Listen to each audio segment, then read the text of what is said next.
எப்படி அழுவணும்? அழுது காமி. எப்படி அழுவணும்? அப்படி அழுவணுமா? எப்படி அழுவணும்?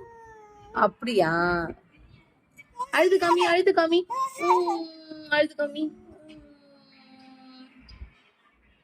அழுது காமி.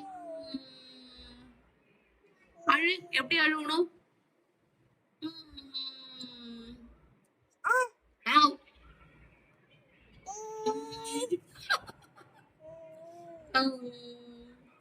எப்படி அழுவணும்? அழுது காமி, அழுது காமி அம்மாக்கு. சரி சிரிச்சு காமி. சரி சரி சிரிச்சு காமி அம்மாக்கு. சிரி பாப்போம். ஏ எப்படி சிரிக்கிறா? சிரி சிரி. இங்க பாரு நயனா, அம்மாக்கு சிரிச்சு காமி.